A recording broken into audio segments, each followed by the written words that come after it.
Control car destroying robot. Raunak नाम का एक लड़का था जो बड़े ही मौज मस्ती में रहता था। उसे रिमोट कंट्रोल कार चलाने का भूत सवार रहता था, पर अचानक से किसी वजह से वो अपने शौक से नफरत करने लगा। जब भी वो कहीं भी रिमोट कंट्रोल कार्स को देखता, वो एकदम बौखला उसे नष्ट करने की इच्छा करती और वो हर समय उस चक्कर में पड़ता कि किस तरीके से उसको नुकसान पहुंचाया जा सके। एक दिन वो बगीचे में बैठे बैठे खुद से सोच रहा था, जब भी मैं इन रिमोट कंट्रोल कार्स को देखता हूँ मुझे बहुत गुस्सा आती है। जी करता है कि पूरी दुनिया से इस रिमोट कंट्रोल कार को डिस्ट्रॉय कर दूं। क्या जुगाड़ करूं?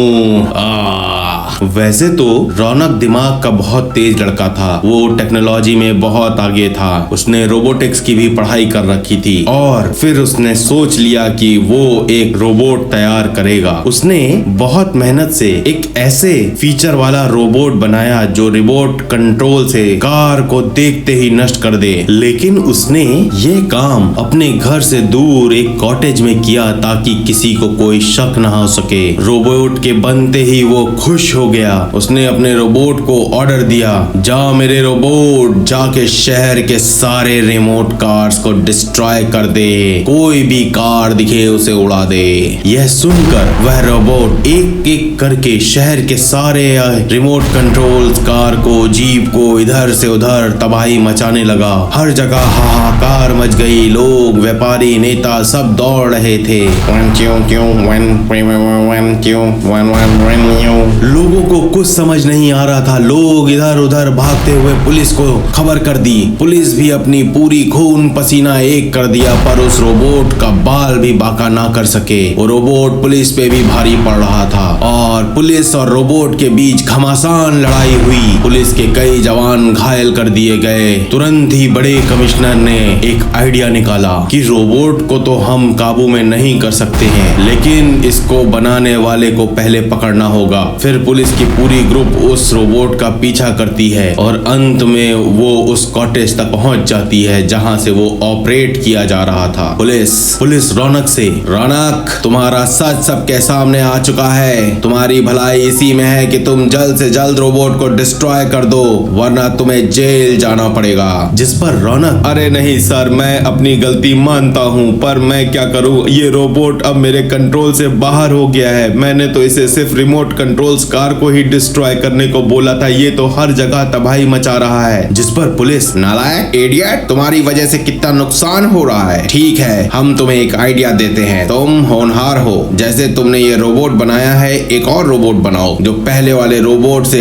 कई गुना शक्तिशाली हो और इस रोबोट को नष्ट कर दे। जिस पर रौनक, ठीक है सर, ठीक है। फिर उसने काफी मेहनत करके एक और शक्तिशाली रोबोट तैयार किया और उसे उस सन की रोबोट को रोकने के लिए भेज देता है। फिर दोनों रोबोट के बीच में घमासान युद्ध होता है। हर तरफ आग ही आग फैल रही थी। दोनों रोबोट एक दूसरे पे भारी पड़ रहे थे, लेकिन अंत में सच्चाई का रोबोट जीत जाता है और सन की रोबोट मारा जाता है। रौनक पुलिस से, सर मैंने इतनी बड़ी समस्या सॉल्व कर दी, अब आप मुझे शाबाशी दीजिए। जिस पर पुलिस, इडियट, तुम्हारी वजह से ही ये सारी समस्या उत्पन्न हुई थी, शाबाशी तुम्हें कानून से मिलेगी। नालायक, चलो जेल।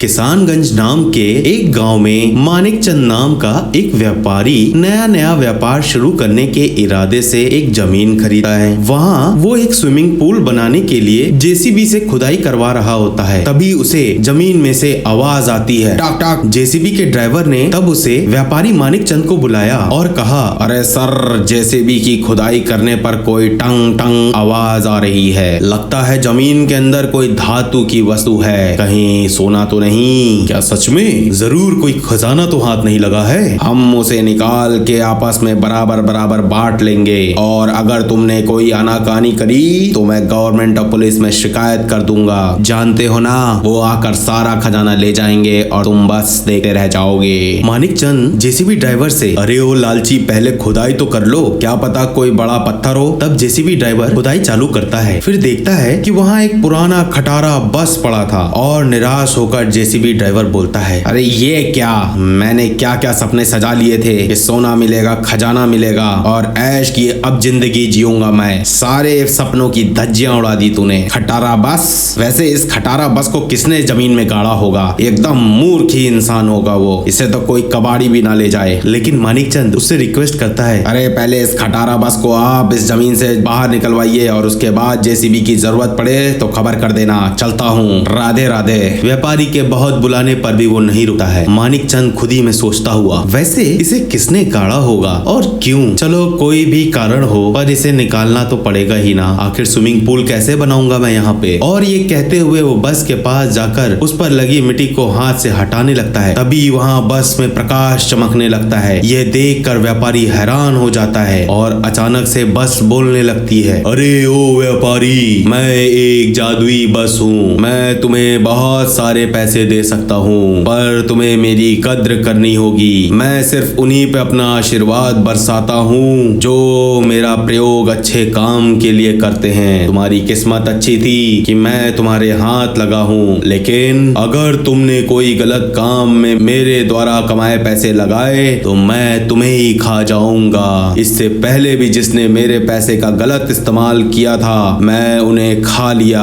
और इसी डर से उस परिवार वालों ने मुझे यहाँ गाड़ दिया था। मानिकचंद व्यापारी ये सुनते ही थोड़ा डर गया था, फिर खुद को संभालते हुए कहता है, अच्छा अच्छा ठीक है, पहले तुम्हें यहाँ से कैसे निकालूं ये सोचने दो, फिर तुम बताना कि मैं समाज के लिए कौन कौन से अच्छे काम कर सकता हूँ। जिस पर बस बोलती है, ठीक है व्यापारी, पहले मुझे एक बड़ी क्रेन मंगवा कर मुझे यहाँ से बाहर निकालो, फिर उसके बाद मेरी अच्छे से मरम्मत कर रिस्टोर करना मुझे। इसके लिए तुम्हारे बहुत पैसे खर्च होंगे, तुम्हें अपना घर बार तक बेचना होगा, सब तुम्हें पागल समझेंगे पर तुम हिम्मत हारना मत, मुझे ठीक करा दो, फिर देखो मेरा जादू। व्यापारी ने बड़ी मशक्कत से बस को बाहर निकाला, फिर उसके रिस्टोरेशन के लिए एक बड़ी कंपनी को बस को सौंप दिया, कंपनी का मालिक खुद से।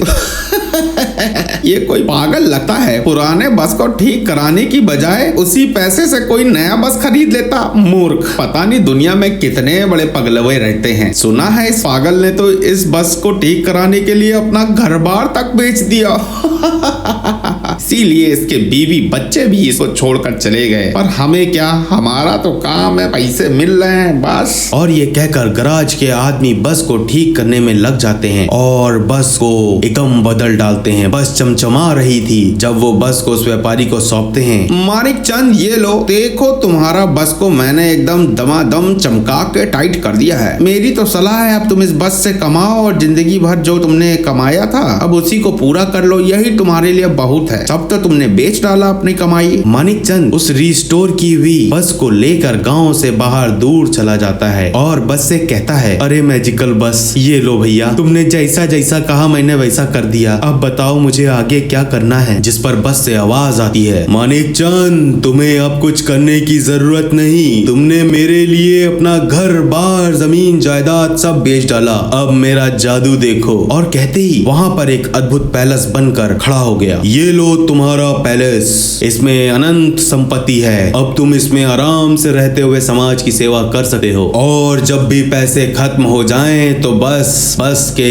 अंदर चढ़ना, तुम्हें जितना पैसा चाहिए सब मिलेगा। तब से वो व्यापारी उस पैलेस में रहने लगा। मानिकचंद को छोड़कर गए बीवी बच्चे भी वापस आ गए। उस मैजिकल बस को मानिकचंद ने पैलेस के बीचों बीच एक कांच के चैम्बर में रखकर रोज उसकी पूजा करने लगा और अपने गांव की मूल जरूरतें जैसे बिजली, पानी, सड़क, स्कूल आदि की वो पूर्ति करने लगा। साथ ही उसने कई सारे अनाथ स्कूल, कॉलेज आदि का निर्माण कराकर मुफ्त में भोजन की व्यवस्था करवाई। इस तरह वह गांव का एक नामी भला इंसान बन गया और मैजिकल बस के आशीर्वाद से उसने जीवन में खूब तरक्की करी।